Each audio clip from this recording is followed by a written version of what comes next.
Mathieu, 27 ans, Lille, agent de sécurité. Comment avez-vous découvert ce métier? Alors tout simplement, par curiosité, j'ai passé une formation, donc un CQP, donc certificat qualification professionnelle, et de là, qui a duré 1 mois. Donc en plus, j'ai passé de là donc le SST, donc le brevet de secourisme. Alors pour obtenir cette formation-là, il faut passer d'abord par un SST, donc le brevet de secourisme. Ensuite, moi j'ai passé le SIAP, donc qui est sécurité incendie, donc qui dure 2 semaines. Ensuite de là, après l'obtention, j'ai découvert le métier de la sécurité par une formation qui a duré 2 mois. Et c'est ce qui m'a plu dedans. Et voilà, c'est comme tout simplement par curiosité de base et ensuite la formation qui m'a fait découvrir ce métier.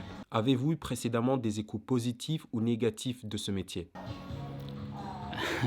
Négatif. Aujourd'hui, beaucoup pensent que les agents de sécurité, ils sont là que pour embêter les gens. Ils sont là que pour, par exemple, avec le pass sanitaire aujourd'hui, on est les premiers à le demander n'importe où. C'est nous qu'on a les critiques, forcément. C'est nous les méchants. Alors qu'on fait juste notre métier, on a une mission. Donc, bien sûr, il y a des trucs peu négatifs. Puis après, des fois, il y a certains agents de sécurité, forcément, ça bagarre, tout ça. Donc, après, aujourd'hui, c'est filmé de partout. Donc, c'est sûr qu'on retient que le négatif en général. Mais ce qu'il faut savoir positif, c'est que nous, on est là, on est les premiers sur les lieux. Donc, que ça soit contrôle, si quelqu'un fait un malaise, on sera les premiers, c'est nous qu'on va appeler les pompiers. Ça, tout ça, c'est pas noté. Ça, quand on aura une vidéo, on va voir la vidéo du méchant agent de sécurité. Pas de celui-là qui a aidé ta mère, parce qu'on a le brevet de secourisme. Attention, on n'est pas infirmier ou autre. Et on appelle l'ambulance, on s'occupe d'elle, on va faire tout ça. Ça, par contre, pour nous, c'est positif, mais les gens voient que le mal dans la sécurité. C'est qu'aujourd'hui, tout le monde, ouais, voilà, c'est ça, c'est que les gens retiennent que le négatif. Donc, c'est-à-dire même suffit. Après, tout le monde fait des erreurs. Un agent de sécurité, s'il fait une connerie, s'il tape, ça ne veut pas dire que tous les agents de sécurité sont comme ça aussi. C'est-à-dire, à chaque fois qu'il y a un agent de sécurité qui fait une bêtise, forcément, c'est généralisé directement. C'est-à-dire, le prochain agent de sécurité, voilà. Après, voilà, malheureusement, aujourd'hui, c'est ça.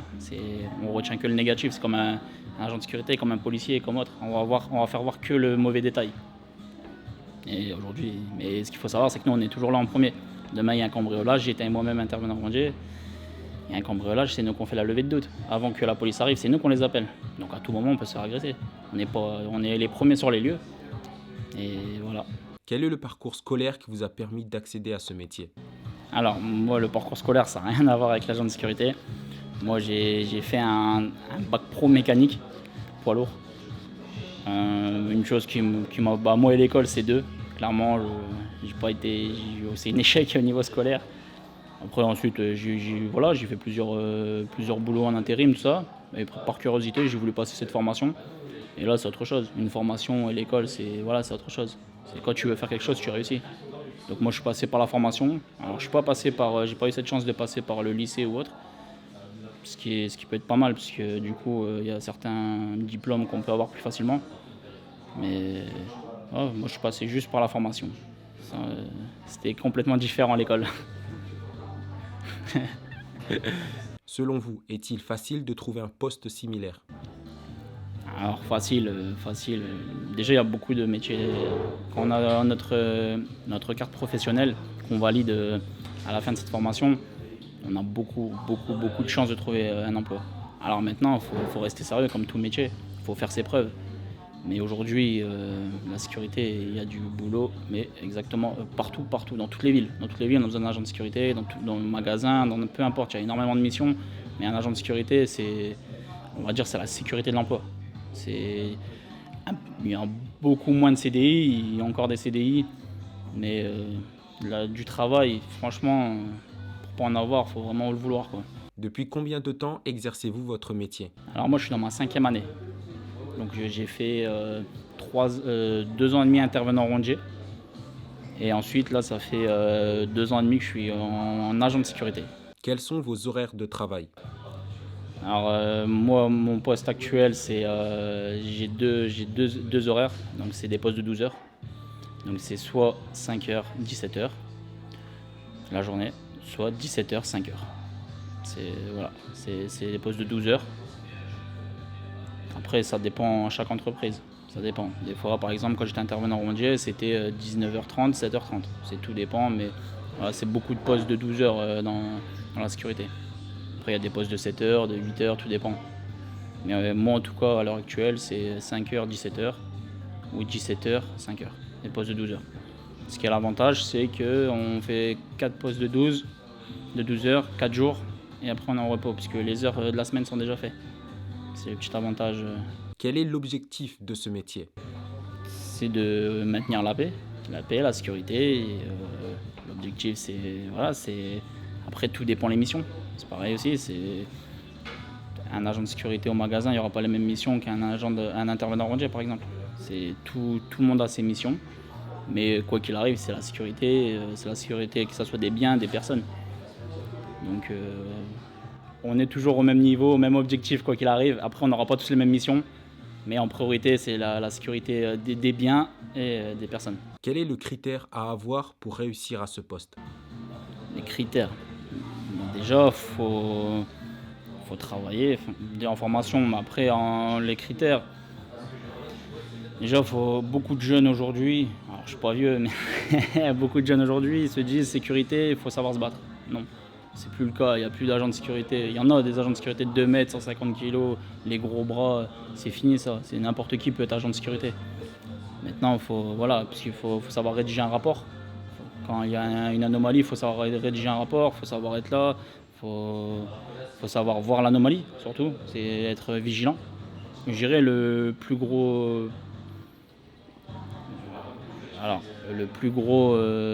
comment dire ça? La plus grosse qualité qu'il faut peut-être avoir, ouais, c'est la vigilance. Aujourd'hui, c'est ça. C'est la vigilance en premier. Après, si on peut être patient, voilà, parce que forcément, à tout moment, ça peut exploser. Mais il faut être patient. Mais la vigilance surtout la vigilance. Donc justement, c'est quand même un inconvénient. 12 heures, alors c'est bien, puisqu'on fait moins de jours. Donc quand j'entends parler des gens, c'est ouais, vous faites 4 jours et vous êtes en repos, c'est cool. Mais il faut les faire les 12 heures. Il faut les tenir. C'est pas 12 heures, on est dans un fauteuil. C'est 12 heures, faut tenir. Des fois, on reste 12 heures, mais debout. C'est forcément, t'as mal aux pieds, il faut avoir le mental quand même. C'est qu'au bout de 10 heures parce qu'on ne sait pas quand est-ce qu'il y a une anomalie. Ça peut arriver au bout de 11 heures de travail derrière. Donc t'as peut-être beaucoup moins de vigilance. Ça peut arriver. Quelqu'un qui est fatigué, qui vient d'enchaîner 47 heures sur 4 jours, la dernière heure, peut-être qu'il y aura un peu moins de vigilance par rapport à la fatigue. Donc ouais, c'est difficile, c'est un inconvénient quand même. Après, il faut rester vigilant, patient, il faut garder ses nerfs, ce qui est difficile des fois. Comment décririez-vous votre journée de travail à un enfant? Donc alors, on arrive sur les lieux de travail, on dit bonjour à nos camarades, à nos collègues. Ensuite, on prend nos postes, on prend nos talkies, c'est-à-dire ça dépend si tu travailles en autonomie ou en équipe. Tu prends les consignes. Ensuite, tu commences et moi, par exemple, avec mon métier actuel, c'est visualiser. On ouvre des camions avant d'aller en Angleterre et on visualise s'il n'y a pas des personnes qui sont à l'intérieur, ceux qui veulent aller en Angleterre. Donc c'est ça, c'est assez répétitif, mais voilà, faut regarder on ouvre le chargement, on regarde s'il n'y a personne, s'il n'y a aucune anomalie. On fait pareil pour les couchettes, les cabines, s'il n'y a personne dedans, parce que des fois il y a des passeurs, ça arrive. Mais voilà, c'est ça, c'est tout le temps être vigilant, regarder et suivre à la lettre les missions, puisque toutes les missions ne sont pas pareilles. Maintenant, aujourd'hui, un agent de sécurité dans les magasins, il peut être en arrière-caisse, il peut regarder, et faire attention au vol. Faire attention, on regarde, il y en a qui sont derrière les caméras, ils regardent. Après, tout dépend, tu peux regarder s'il n'y a pas une palette, par exemple, devant une sortie de secours, puisqu'à tout moment, il peut y avoir une anomalie, il faut sortir. Donc, c'est tous des petits trucs à regarder. Après, comme je dis, les missions, c'est pas du tout pareil. Quand j'étais intervenant rondier, c'est pas du tout pareil. Là, intervenant rondier, c'est autre chose. C'est que tu prends ton poste. Donc, nous, on a une main courante. Donc, avec l'heure. Ensuite, l'observation. Donc, par exemple, quand on prend la prise de poste, donc on le note. Après, on doit intervenant rondier, on a un listing avec les clés. Donc, on regarde si les clés sont là, si on a le matériel qu'il faut. Et ensuite, on va fermer des bâtiments. Donc on a des missions qu'on doit aller fermer des bâtiments. Certains, on doit juste contrôler. Donc c'est un système de pointeau. C'est des petits trucs ronds. Des fois, avec un téléphone, on arrive et c'est un système de pointeau pour bien faire voir qu'on est passé à ce moment-là. Ou en géolocalisation, tout dépend le système. Après, on a des ouvertures, parce que comme c'est des postes de 12 heures, on le ferme peut-être le bâtiment à 6 heures et à 7 heures le soir, mais il faut l'ouvrir le lendemain à 5 heures. Donc pour le fermer, donc on vérifie que toutes les issues de secours sont fermées, les fenêtres. Surtout mettre l'alarme avant de partir, pour au moins avoir un signal en cas de cambriolage. Et la journée, et pour l'ouverture, c'est pareil, on désactive l'alarme. Et donc voilà. Donc toutes missions maintenant sont différentes. On a tous des consignes et on doit les appliquer. Quelles sont les tâches à réaliser? Alors les tâches d'un agent de sécurité, c'est comme je dis, ça reste la vigilance sur le bien-être, sur les biens, sur les personnes. C'est-à-dire les tâches, c'est tout simplement de sécuriser la zone. Sécuriser la zone, on est là pour. Par exemple, après des fois on a des missions, par exemple pareil, passe sanitaire, on est là pour contrôler. On est là pour éviter qu'il y ait un souci, il peut y avoir un contrôle. Du jour au lendemain, s'il y a un contrôle et par exemple le monsieur n'a pas de passe sanitaire, ça va revenir sur nous. Donc on a une responsabilité. On a une responsabilité de, quand il y a une soirée, que tout se passe bien. Alors que ça soit pareil, que ça reste dans les biens, que ça reste aussi sur les personnes, qu'il n'y a pas de conflit.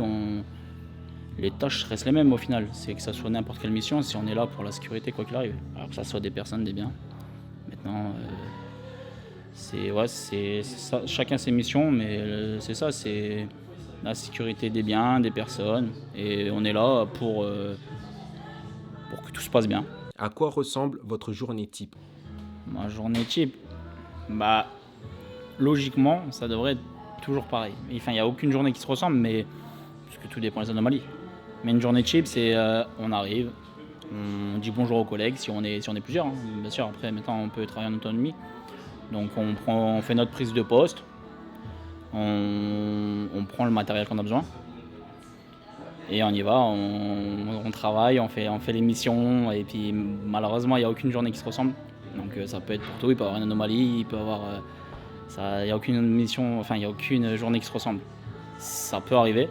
Il y a des journées qui se ressemblent, des fois c'est toujours pareil, c'est répétitif, on attend, on surveille.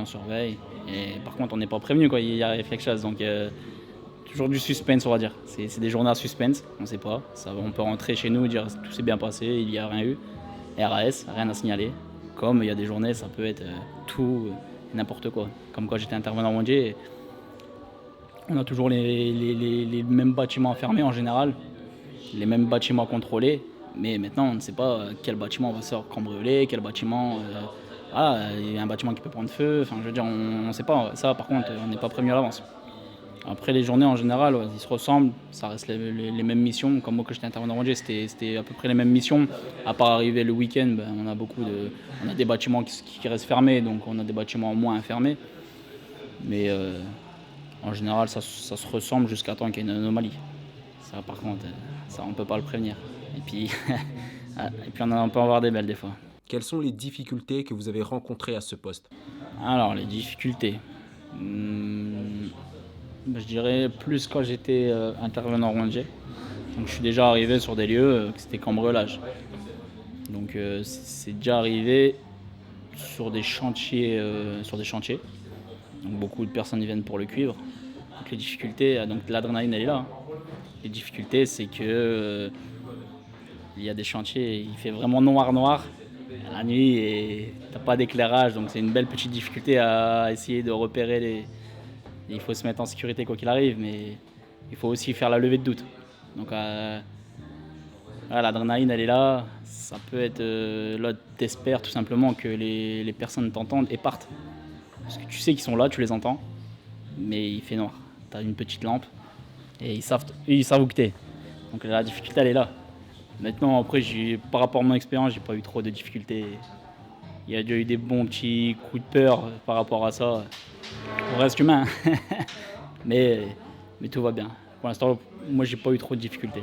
Quels sont les avantages de ce métier? Alors, les avantages, c'est par rapport bah déjà, les avantages, c'est que pour moi, je dis, il y aura toujours du boulot. Pour moi, dans la sécurité, sincèrement, c'est une sécurité de l'emploi. Pour moi, aujourd'hui, alors peut-être que je me trompe d'ici les années à venir, mais pour moi, la sécurité, il y en aura toujours besoin. Il y en aura toujours besoin. Donc déjà, c'est une sécurité de l'emploi. Donc ça, pour moi, je trouve que c'est un avantage. Ensuite, pareil, aujourd'hui, j'ai un métier que je fais, du coup, les 12 heures, les heures, je les remplis directement. C'est un avantage aussi, ce qui est fatigant. Après, c'est être au contact avec la clientèle directement aussi. Ça peut être sympa. Des fois, par exemple, quand tu fais de l'événementiel, tu peux voir. Alors, tu fais ton boulot, mais tu peux assister à des concerts. C'est sympa. Tu échanges avec le public, tu as des côtés quand même sympas. Quels sont les inconvénients de ce métier? Alors, les inconvénients, bah, ça peut être pareil pour les 12 heures. Donc, ça peut être un avantage comme un inconvénient, parce qu'il faut les tenir les 12 heures. 12 heures, après, tout dépend les métiers. 12 heures, quand tu restes debout sur un parking, qu'il n'y a pas d'intempérie, qu'il pleut, les 12 heures, tu les sens. Franchement, sincèrement, les 12 heures, tu les sens. Après, voilà, c'est beaucoup ça. Tu peux avoir mal aux jambes. Il faut être patient, pareil. C'est l'inconvénient, tu te fais traiter, forcément. La clientèle, par exemple, comme je parlais tout à l'heure, le pass sanitaire, tout le monde n'est pas contre, tout le monde n'est pas d'accord. Toi, des fois, tu as des missions, tu dois leur demander de mettre du gel. Il y en a qui sont pas contents, mais eux, ils vont crier sur qui? Sur toi. C'est toi le premier, c'est toi qui est en tête de ligne. Donc, les inconvénients, tu peux te faire traiter à tout moment. Un client qui n'est pas content, il t'insulte. Alors que toi, tu fais juste ton métier. Par exemple, rien que ça, avec le pass sanitaire, ça a été dur. Ça a été dur. C'est déjà arrivé, on fait des marchés, alors contrôle de sac. Mais on ne demande pas le pass sanitaire, tout dépend, les mairies, tout dépend, un contrôle de sac. J'ai un couteau dedans. Tu vois, les gens, petit humour, j'ai une calage dedans, j'ai ceci, cela. Mais le jour que ça va arriver vraiment, bien sûr qu'on ne pourra rien faire, bien sûr. Et voilà, c'est notre métier, on n'est pas là pour embêter les gens. Il y en a qui ne veulent pas se faire contrôler du tout. Et puis ils forcent le passage, donc ça aussi c'est dur, parce que tu peux pas il y a certaines règles à respecter quand même. C'est-à-dire tu peux lui refuser l'entrée, mais des fois c'est difficile. Tu tombes sur des personnes assez agitées qui vont t'insulter, donc ça c'est là aussi qu'il faut être patient, il faut savoir répondre, tout en restant poli, en restant respectueux, ce qui est difficile parfois. Quand on t'insulte, on te pousse, t'as envie de dire oh mon coco.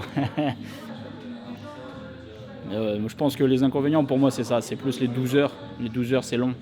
Il y a des métiers, il y a des missions c'est très long. Et voilà, faut avoir le mental pour ça. Mais après tout métier a des inconvénients et des avantages. Quel est votre plus beau souvenir? Alors que on va dire voilà, mon plus beau souvenir, on a eu une intervention une fois par rapport à l'heure actuelle où je travaille, sur 52 personnes qui voulaient aller en Angleterre en bateau. Et leur bateau a échoué. Donc on a permis.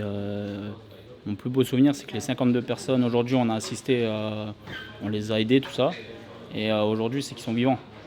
Donc, c'est un beau souvenir. C'est marquant, puisque 52 personnes qui sont là à tout type d'âge, hein, que ce soit enfants, maman, papa, qui sont à la nage, l'hiver à moins 3 degrés, et qu'ils arrivent et que nous, on assiste à ça. Le plus beau souvenir, c'est ça, c'est de les avoir. On n'a plus rien à faire, on n'est pas non plus pompiers ou autre. Et on les a aidés un petit peu, que ce soit couverture de survie ou autre. Ça a peut-être pas servi à grand chose, mais c'est au moins le geste. Et ce qui est beau, c'est le lendemain, c'est quand tu vois que les 52 sont restés vivants, que tu reçois les félicitations du préfet de votre intervention. Ouais, c'est beau.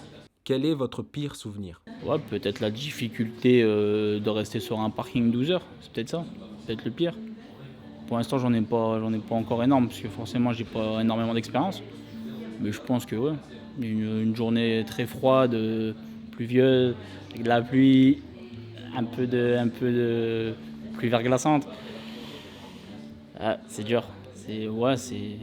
Dans ta tête, tu penses à tout. Tu penses à ton lit, tu penses à rentrer, ton bain. Ouais, donc j'ai pas assez d'expérience pour dire que j'ai le pire, mais je pense que c'est ce type de mission. Mais ça va encore. C'est pas le pire, je pense qu'il y a des collègues qui ont eu beaucoup pire. Quel est le salaire à ce poste? Alors, le salaire d'un agent de sécurité, après tout dépend. Donc tout dépend du coefficient, tout dépend de la qualification. Un salaire de base, ça va être le SMIC. Ça va être le SMIC. Maintenant, tout dépend du coefficient. Moi, à l'heure actuelle, je suis au coefficient 130. Je touche entre 1300 1350 net. Alors maintenant, tout dépend aussi. Ça va être par rapport aux entreprises, les primes d'habillement, les paniers repas, etc. Donc tout dépend, tout joue dessus. Le coefficient, quand moi je suis arrivé, j'étais en coefficient 120. Au bout de 6 mois, je suis monté au coefficient 130, puisque je suis un agent de sécurité confirmé. Après, tout dépend. Quand j'étais à la mobile, quand j'étais intervenant rongé, j'ai été payé en tant qu'agent de sécurité mobile, donc c'est coefficient 140. Donc c'est pareil, on touche un peu plus au taux horaire. Mais en général, de base, c'est le SMIC. Après, tout dépend les sociétés, tout dépend aussi le coefficient. Quand tu rentres, tu rentres les coefficients soit 120, 130. Pareil, tout dépend de tes qualifications. Ceux qui ont une mission SIAP, donc sécurité incendie, vont avoir un coef 140. Puis un agent de sécurité, il va avoir un coef 130. Donc l'agent de sûreté incendie va avoir un petit peu plus. Maintenant tout dépend. Ça peut être varié. Après, si tu fais de nuit, ton salaire, si tu fais que un mois, tu fais que de la nuit, ben forcément tu auras un peu plus que quelqu'un qui fait que des journées. Donc ça varie, franchement ça varie. Moi aujourd'hui, mon salaire actuel, c'est entre 1300 et 1350 euros net. Quels sont vos rapports avec vos collègues? Mes rapports, c'est très bien. En plus, nous, notre société, on est 11 par équipe. Donc c'est toujours mieux. Tu sais que tu es là 12 heures avec ton collègue. Il vaut mieux bien s'entendre. Après, tu peux pas avoir des affinités avec tout le monde, heureusement. Tu en as un peu plus avec d'autres. Mais quand tu es 12 heures avec la personne, que tu travailles avec, tu sais qu'il vaut mieux avoir une bonne entente. Aujourd'hui, ça l'est. J'espère que ça va durer. Comment votre métier est perçu par votre entourage? Alors, beaucoup de personnes disent que c'est bien, parce il faut de la sécurité. Il y en a qui disent que c'est positif. Ils préfèrent aller dans un marché qui a un agent de sécurité, par exemple. Ils préfèrent aller au magasin, ils savent, dans l'événementiel. Ils se sentent plus en sécurité quand il y a du monde, quand il y a beaucoup d'agents de sécurité, ou policiers. Maintenant, il y a beaucoup de, comme je dis, ça dépend quel entourage. Les entourages, on est chiant. On est là pour emmerder le monde, alors que pas du tout. Donc tout dépend des personnes, mais mon entourage à moi, il trouve ça plutôt positif. Maintenant, beaucoup d'entourages, je connais aussi pas mal de personnes, ça leur fait chier. Quels sont les débouchés possibles du métier? On peut commencer par exemple contrat pro et du jour au lendemain, tu peux devenir chef. Ce qui est bien, c'est que dans la sécurité aussi, tu peux monter. Tu peux passer, alors pareil, donc pour les agents de sécurité en incendie, tu as le SIAP 1, SIAP 2, SIAP 3. Donc 2, si tu deviens chef, 3, tu deviens responsable. Tu peux monter. C'est intéressant. C'est pour ça aussi, c'est intéressant en étant agent de sécurité, c'est que tu peux grimper. Maintenant, si tu veux rester au même niveau, tu peux. Si tu veux monter, il y a toujours possibilité de monter. Tu peux changer. La sécurité, il y en a partout. Tu peux commencer contrat pro, être un simple agent de sécurité. Tu peux devenir, comme moi j'ai été intervenant rongé, c'est encore autre chose. Tu montes. Tu peux devenir responsable de chef d'équipe. Franchement, il y a énormément d'évolutions. Après, il y a tout type de sécurité. Tu as la sécurité aéroportuaire. Et ça dépend. Il y a vraiment tout type. Mais tu peux augmenter. Enfin, tu peux grimper. Tu peux évoluer. C'est aussi un avantage du coup. Quels sont les conseils que vous pouvez donner à une nouvelle recrue? Alors, moi ce que je dirais le conseil, c'est d'arrêter toutes ces légendes. Agent de sécurité, le fameux vigile qui tabasse, c'est le premier truc que je dirais, c'est ça. C'est pas venir dans le métier en se disant j'ai envie de taper. Parce qu'aujourd'hui tu vas taper, tu vas perdre ta carte pro. Et ta carte pro, sans carte pro tu travailles pas. Et c'est pareil à l'extérieur. Si tu te bats à l'extérieur, une plainte, t'es fautif, tu perds ta carte pro. Bon, le conseil que je peux donner, c'est déjà écouter en général les anciens. Les anciens, faut les écouter. Moi, ce que j'ai fait, faut en prendre et en laisser. Parce que, comme je dis, il y a toujours des légendes. Celui-là qui te traite, tu le traites, il te crache, tu le craches. Non, déjà, conseil, c'est quand tu arrives, retire-toi tout de suite de la tête. Je suis là pour taper. je suis là, je suis un gros bras, je vais faire de la musculation. C'est vrai que c'est dissuasif. Tu préfères quand même avoir quelqu'un un peu plus costaud que. Mais voilà, déjà le premier conseil, c'est retire-toi de la tête pour la bagarre. Si tu veux faire de la bagarre, il y a des sports de combat. Ça, c'est. Et puis de toute façon, tu seras emmerdé. Sincèrement, derrière, tu auras des rapports, tu auras des plaintes et ta carte pro à tout moment, tu vas la perdre. Après, voilà, c'est écouter, rester toujours vigilant. Le premier truc, c'est être vigilant, et surtout écouter. Écouter les anciens, voilà, c'est ceux qui ont l'expérience. Ceux qui ont l'expérience, il faut les écouter. Et voilà, rester toujours à l'affût, toujours. Voilà, le plus, c'est être vigilant, hein, c'est ça. Avez-vous un message à donner pour ceux qui souhaitent réaliser ce métier? Alors, un message, c'est déjà, moi, celui-là qui veut devenir agent de sécurité, pour moi, c'est un emploi sûr. Donc déjà, si tu veux un minimum de sûreté dans ton emploi, si tu veux évoluer même dans ta vie personnelle, c'est-à-dire aujourd'hui un CDI peut t'amener à tout, peut t'amener à avoir un logement, peut t'amener à avoir comme certains des crédits voiture ou autre. Donc c'est plutôt cool. Déjà, tu sais qu'il y a énormément de CDI dans la sécurité, donc c'est plutôt cool. Après, le message, vous serez toujours les bienvenus. On a besoin d'agents de sécurité aujourd'hui. Donc plus il y en a, mieux c'est. Et après, voilà, c'est lâcher rien surtout. Formation, être sérieux. De toute façon, une formation, c'est fait pour. Ils vont apprendre le maximum. Faites le maximum de bagages. Franchement, maximum. Puisque c'est vrai que c'est dur des fois de se réveiller à 5 heures, mais bon, c'est comme ça. Faut rester motivé. Voilà, c'est avoir le maximum de bagages. Si un jour, pour avoir un meilleur poste, voilà, c'est lancez-vous et voilà. Après, ce que je peux dire, c'est voilà. Après, ça sera en formation. Ils vont avoir toutes les formes. Ils vont être formés pour. Et ouais, et bien sûr, il y a ce qui peut être cool dans la sécurité, vraiment, ce type-là de CDI, d'avoir cette sûreté de l'emploi, ce qui est jamais sûr, mais bien sûr, après, voilà, si es un minimum vigilant, professionnel, sincèrement, tu auras du travail. Donc ça peut amener à te lancer aussi dans ta vie professionnelle, personnelle, excuse-moi. Donc tu peux avoir, voilà, dans ta vie personnelle. CDI amène, comme j'ai dit, logement, etc. Cette interview touche à sa fin. J'espère qu'elle vous a permis de découvrir la réalité terrain de ce métier. Si vous jugez que cette vidéo a été utile, n'hésitez pas à interagir avec elle pour qu'elle soit suggérée plus facilement à ceux qui en ont besoin. Ajoutez à ça, n'hésitez pas à vous abonner pour ne pas rater la suite des interviews à venir. On vous remercie d'avoir suivi cette vidéo jusqu'au bout et à très bientôt.